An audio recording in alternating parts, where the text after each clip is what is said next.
My name is Jorge and I am 16 years and I was born in Honduras.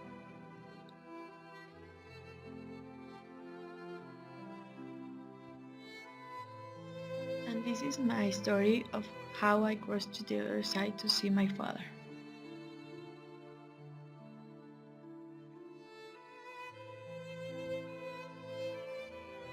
My mom and my dad are divorced. My dad is living in Los Angeles, California, in the United States. His new wife, who I don't really know personally, I don't know really if she's pretty or she is even a good person. I want to think that she is because that is all that my dad talks about.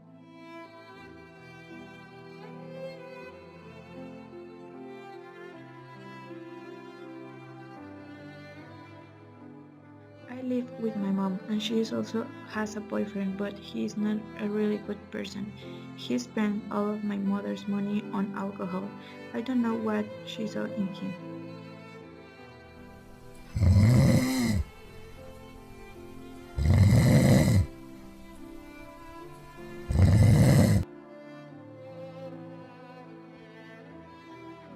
I really want to see my dad. I miss him badly. The only thing I have from him is a watch that he gave me as a gift of some time ago. And not is only an ordinary watch. It was his favorite watch. The gift came with a letter and an address. In the letter he wrote that he sent me his favorite watch because he want me to always remind him. I send you this because I need you to know that I will always with you. If you need me, you can find me in this address, he said in the letter. When I read the letter, I cried the whole night, thinking about how much I miss him.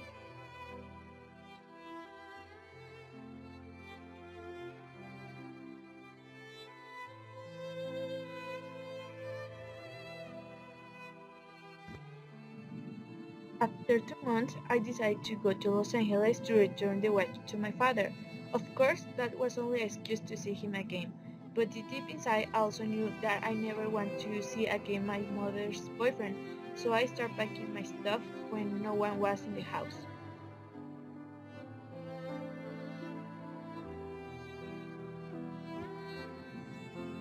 The only way to travel to the United States was by train, a famous train that is always on the news, La Bestia. But if I want to go it, I had to travel to Mexico. The route started from Tapachula, Chiapas, or at the least that was I have heard.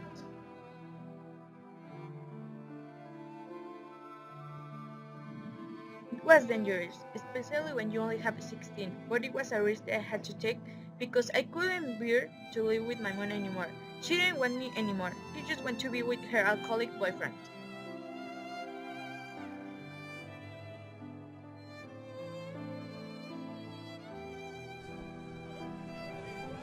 When I arrived to the train station, I was surprised to see one familiar face in the multitude of unfamiliar faces. Hugo, the little brother of my only librarian in my small town. Despite being uncomfortable, I feel good because Hugo was with me.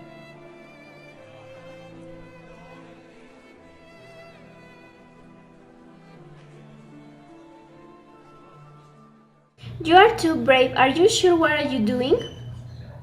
He told me, "Yes, I am," I answered. "You're also very brave. What are you doing here?" Hugo is my age, so it's normal that he's scared as I am. Because I'm looking for work. I need to go to the United States to get some money to help my Why mom. are you going to USA?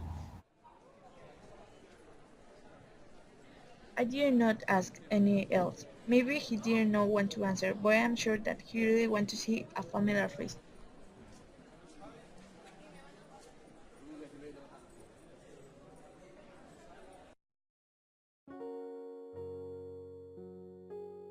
Then all of us boarded the train, and with that, leaving all we knew behind, your families, your friends, and your homes, only to have a small opportunity to improve your lives.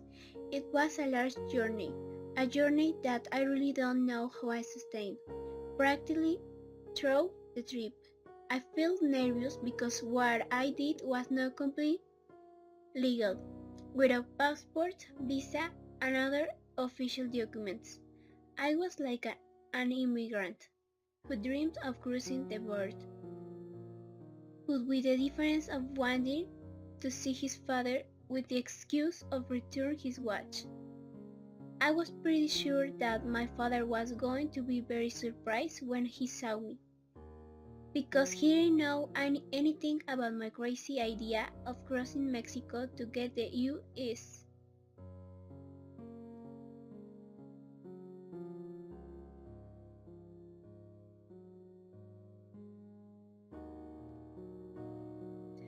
During the uncomfortable travel, Hugo and me talk about your lives in Honduras. We share your good and bad experiences, and he asked me why I wanted to go to the United States. Really? Only because I watch? He asked with a face of disbelief. I didn't answer. He was nobody to hurt me. Besides, he was going to the United States to get money.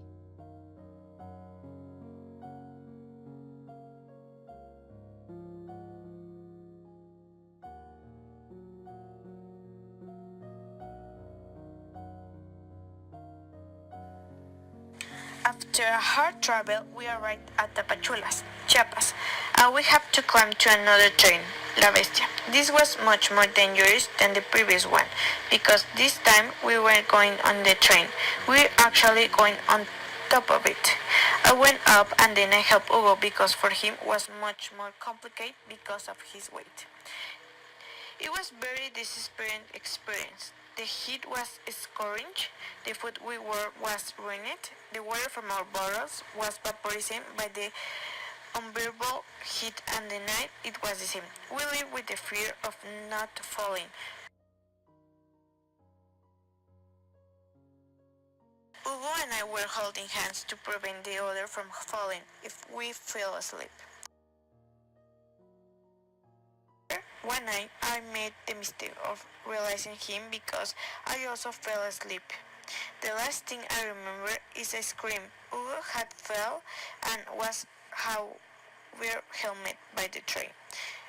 The shoe made we almost give me a heart attack. I stayed a moment in shock, did not believe what just happened. I had killed Hugo. It was my fault. The rest of the trail was a hell. I felt so bad. I feel like a damn modern and the other immigrants told me the same. If only I had not fell asleep, I said in my mind.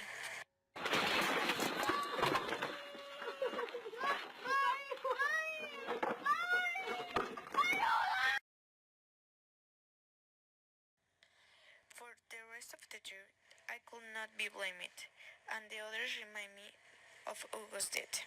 For a moment, I imagined that I could not continue that. It was better to return. But everything changed when I took my father's watch out of my pocket. It was a gift that he gave me, but now I wanted to give it back to him. But it could not be the same. It was no longer as it was before, because I had killed a person.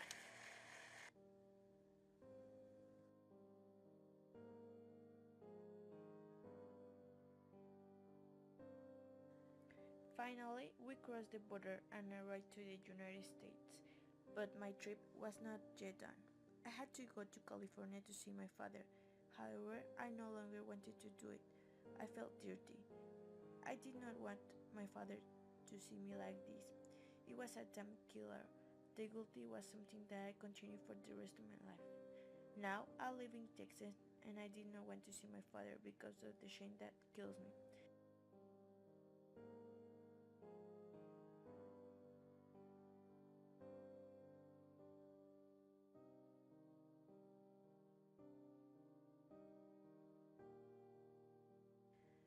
But I still could not get rid of the guilty. I felt like a coward for not facing my father and I have not returned his watch. It will be only the memory I have of him for the rest of my life.